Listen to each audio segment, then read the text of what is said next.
What's up, YouTube? Welcome back. Starting this one off with a 3D print that I just made. I ordered an 11-piece squeezer set from the yard store. I needed some cup squeezers because I didn't actually have the 1/8 inch one, and I figured I'd get an assortment of thickness flat ones so that I could stop using so many washers to make the flats thicker. And I decided I would split things up, so I went and created a holder for just the flat sets. Came out pretty good. All about the organization. And there it is. Moving on. This is the right horizontal stab. Pretty much exactly the same as the left. I tried to get more of the process this time, so real pain in the ass getting that middle rib in place and clecoed in without destroying it or the skin around it. Definitely some scratches on the inside of the skin. Thankfully it sanded out nicely. So now that it is clecoed up and it's all together, I'm going ahead and putting in those end ribs. These ones don't have holes in them, so they got to get clamped in place. The ends do have holes, so those get clecoed. And then you make marks, line everything up, then you come back after you clean it, flute it if need be to straighten the ribs, and then go through and put it back in, get it all lined back up, clamped down, and drilled.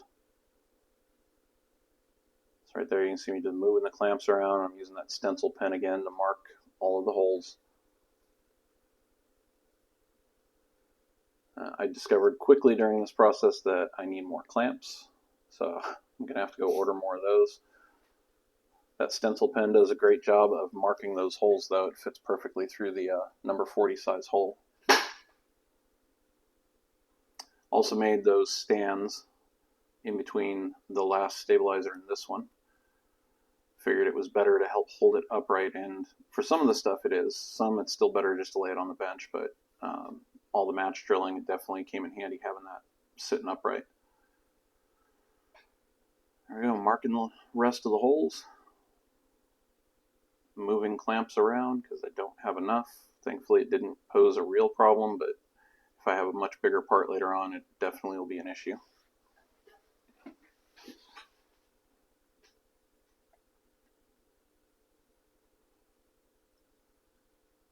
There we go, per the plans, making sure it's all straight. Cleaned off and back in they go. I found that if I take the gold clecos, they fit into those holes in the end of the ribs and gives me something to hold on to so I can kind of push that thing in or pull it out.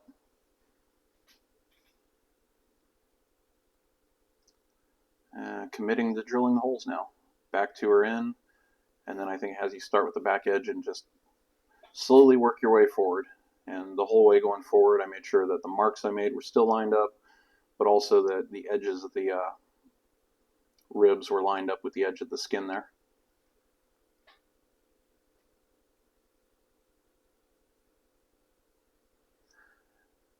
And now I'm drilling number 40 pilot holes from the front through the spar to the back ribs. The middle two you've got guide holes to kind of help you out. Actually the outside ones you sort of do as well, but there I am center punching where I'm going to drill those holes. I find out here in just a second that, and you think I would have learned it from the other side, I was supposed to take that rear rib out. There I am confirming, yep, wasn't supposed to drill through that rib yet. I was supposed to pull it out, make a center mark on the flange, then line it back up through the holes I just made to make sure that they were lined up. Thankfully, I didn't screw the edge distance up, so I guess I got lucky there. Pretty sure I did the exact same thing on the other one and reminded myself not to do that again, but a week went by. Well, maybe not a week. A few days went by and I completely forgot it again. So moving along with just drilling the rest of those holes. Exciting stuff. Not near as exciting as what's coming up after that.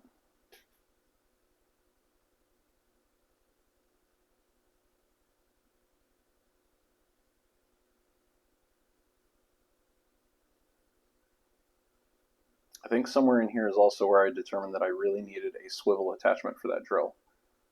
That hose was becoming a pain. Amazon to the rescue for that one again.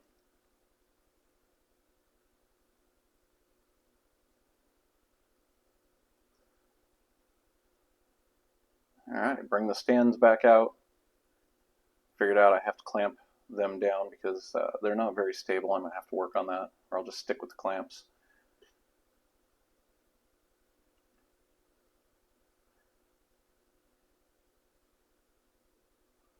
I'm moving some clecos around, making sure everything is locked in place, and now it's match drill every hole that's open and move the clecos one spot over and do it again. And somehow in the midst of all of this, I'm not sure how, I had part of one row that somehow I missed altogether. I figured this out when I went to go dimple it, and the dimple die didn't go through. So that was a failure on my part. Still not sure how I did it, but try to be more vigilant in the future. But there's so many clecos that need to get moved. I guess if I stopped at any point, I probably thought I finished a row and I really didn't. So need to commit to sticking to a row when I start it and not going anywhere or doing anything else until I finish whatever it is I'm working on. Otherwise, I need to start making notes when I walk away so I know where I left off. I shortened a lot of this down so you didn't have to suffer through the pain of watching me final drill hundreds of holes.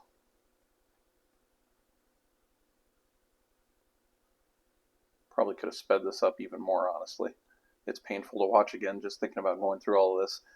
Part of what made it so bad was I just did this on the left side, so I knew exactly what I was in for on the right. And I'm sure this is just a baby version of what's to come when it comes time for the wings. Get to do everything on the left and then move over to the right.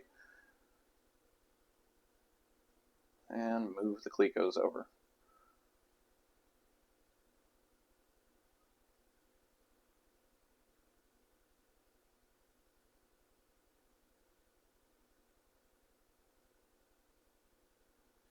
I think here on this side I decided to go ahead and use the reamer to final size all of those holes. I think I just wanted to do a comparison, see if it really made any difference between using the reamer to final size versus using the drill bit. Time will tell.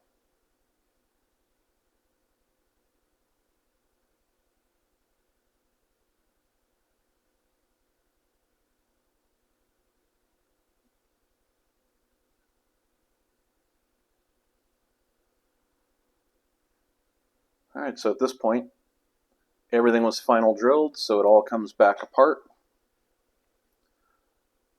There was one spot I guess I didn't get, and that's where you got to drill the last 8 holes through the spar and the doubler before you take that thing apart, but I must not have gotten that footage. So now it's on to deburring all of those holes. Real exciting stuff. And my deburr bit doesn't fit on that little screwdriver all the way down into those inside holes all the way on the end, so I found it's best just to take the bit out and do it by hand for the last few on each side. So go through, deburr all the holes, then take the Scotch-Brite pad, scuff up all of the surfaces since everything's going to get primed. I have a deburr tool that I used on the edges along with the Scotch-Brite pad. I did have a nice double-edged deburr tool for edges, but I was using it as a pry bar. Surprise, surprise, it broke. I have another bit coming, so in the meantime, though, I'm just doing it the hard way. One edge at a time and lots of Scotch-Brite. And bouncing between the Scotch-Brite wheel over there on the grinder to clean up the easier to get to stuff. Thank God for that little electric screwdriver I got in Japan a while back, though. It's helping a lot when it comes to this part.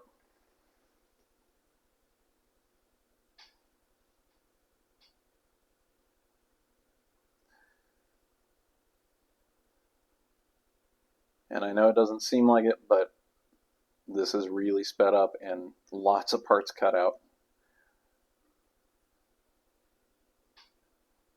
Lots of deburring, lots of scotch brighting, lots of edge cleaning to make sure there's nothing that can start a stress crack later on. At least I hope not.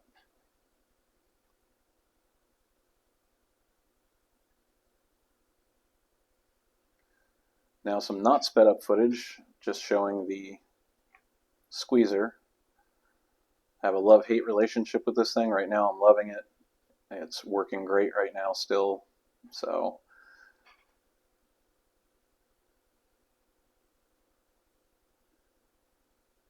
go through and dimple all of those holes, since all the skin's going to be dimpled and it's got to sit in those dimples.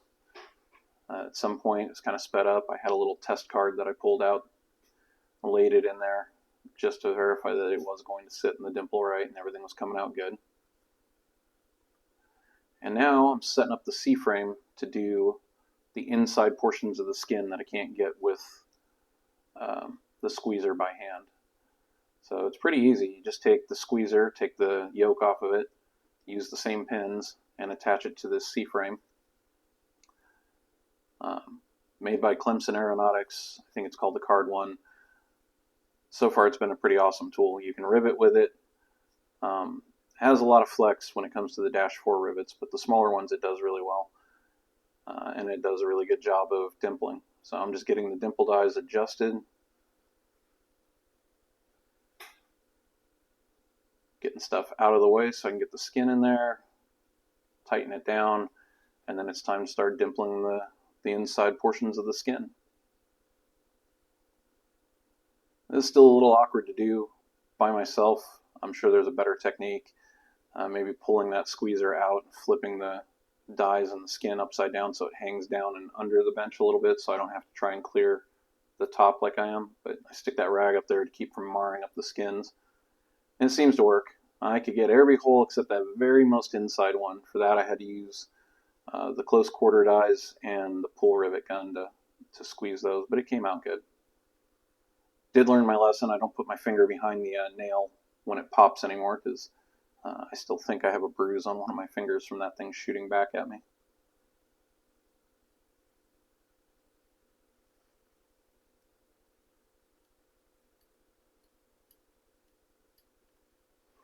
So yeah, and that's pretty much it. Then it's time to just clean it all up, prime the parts, and get ready for the assembly, which will be sometime later in the weekend, I guess. Hope you enjoyed it. See you on the next one.